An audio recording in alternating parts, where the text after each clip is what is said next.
کا مجھے جواب معلوم نہیں تھا. یعنی ایک آدمی یعنی کتنا بڑا جہابذہ میں شمار ہو، مگر کمال اللہ رب العزت کے لیے کہیں نہ کہیں نقص موجود ہے، کمی موجود ہے. پہلا مسئلہ ہے اس کا مجھے جواب معلوم نہیں تھا.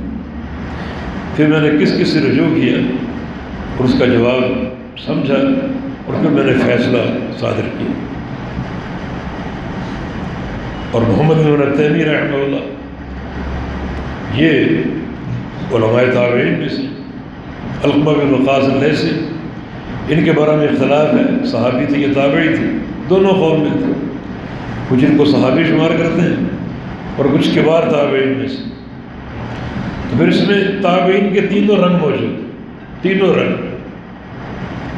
یحییٰ بن سعید انصاری تابعین صغار میں سے، اور محمد التیمی تابعین اوساط میں سے، علقمہ بن وقاص اللیثی تابعین کبار میں سے. تابعین صغار وہ ہیں جن کی روایتوں کو اگر جمع کیا جائے تو بہت کم روایتیں صحابہ سے ہوں اور زیادہ روایتیں تابعین سے. اور تابعین اوساط وہ ہیں جن کی آدھی روایتیں صحابہ سے اور آدھی تابعین سے. اور تابعین کبار وہ ہیں جن کی روایتیں اگر دیکھی جائے تو زیادہ تر صحابہ سے ملے اور بہت کم تابعین سے. تو تابعین کے تینوں طبقات یہاں اس سند میں موجود ہیں. اور علقمہ اگر صحابی ہے تو پھر یہ سند تابعی یعنی تابعی اور صحابی یعنی صحابی کا شاہکار. اس طرح اسانید آپ گاہے بگاہے دیکھیں، بڑے آپ کو فائدے حاصل ہوں. یہ بعض اوقات امام بخاری رحمہ اللہ یعنی سند عالی کے لیے کیا ان کا تفنن، اور بعض اوقات سند عالی کے بعد اسی مسئلے میں اسی حدیث میں سند سافل بھی لے آتے، اس میں اور لطائف. یعنی علوم سند یہ ایک الگ لطیفہ ہے، اور سند عالی کے بعد اسی حدیث کے لیے ایک اور سند ذکر کرتے ہیں جو کہ نادر، اس میں آپ کو اور لطائف ملے. یہ تفصیل کا وقت نہیں، لیکن یعنی بڑا ایک عجیب آپ کو ایک لذت آپ کو حاصل ہوگی، ایک عجیب علم آپ کے سینے کھول دے گا. اور صحیح بخاری کا حق ادا کر کے آپ جب فارغ ہوں گے تو آپ دیکھیں گے آپ کا ذہن، آپ کا سینہ، آپ کا دل کس قدر روشن اور وسیع علم کا ایک مرکز بن چکا ہے. صحیح بخاری کو آسان کتاب نہیں. مجھے اپنے شیخ کی بات یاد آ گئی، قاری عبدالخالق رحمانی رحمہ اللہ تعالی، ہمارے ممتحن تھے اور ہمارے استاد بھی تھے. انہوں نے ایک واقعہ بیان کیا کہ وہ لاہور اپنی بیٹی سے ملنے گئے. ان کی بیٹی لاہور میں بیاہی ہوئی تھی. تو فرماتے ہیں کہ میں کراچی سے یہ طے کر کے گیا کہ مولانا عطاء اللہ حنیف رحمہ اللہ کی کا درس حدیث سنوں گا. وہ تقویۃ الاسلام میں شیخ الحدیث تھے، تو ان کا درس حدیث سنوں گا. ٹیلی فون کر کے معلوم کیا کہ 8 بجے آپ کی کلاس شروع ہوتی. چنانچہ بیٹی کے ہم پہنچ گئے، ناشتہ کیا، مدرسے میں آئے. ٹھیک 8 بجے سامنے ان کا کمرہ تھا اور طلبہ کتابیں کھول رہے تھے. قاری صاحب پہنچ گئے. مولانا عطاء اللہ حنیف رحمہ اللہ نے دیکھا، قاری صاحب کا استقبال کیا اور طلبہ سے کہا بھائی آج قاری صاحب سے باتیں ہوں گی، آج چھٹی کریں. طلبہ چلے گئے. تو چونکہ آپس میں یہ دوست بھی تھے، ہم عصر بھی تھے، تو قاری صاحب نے ڈانٹا، عطاء اللہ یہ تم نے کیا کیا؟ میں آپ کا درس حدیث سننے آئے تھے اور آپ نے کتابیں بند کروا دی.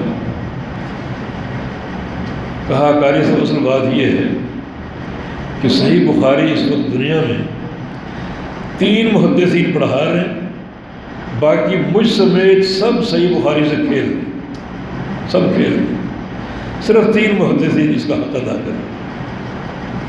ایک آپ کے والد مولانا عبدالجبار کھنڈیلوی رحمہ اللہ اکاڑا میں شیخ الحدیث تھے، اور دوسرے محدث روپڑی عبداللہ روپڑی رحمہ اللہ تعالی، اور تیسرے محدث العصر حافظ محمد گوندلوی رحمہ اللہ تعالی. یہ 3 شخصیتیں بخاری پڑھا رہے، باقی مجھ سمیت سب اس سے کھیل رہے، تو آپ کیا سننے آئے مجھ سے؟ مجھے کیا سننے ہے؟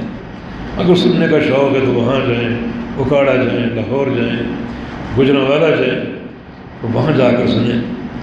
یہ صحیح بخاری بڑی دقیق کتاب، لیکن اگر اس پر توجہ دیں گے تو انشاءاللہ بڑا اس سے فائدہ ہوگا، علم حاصل ہوگا۔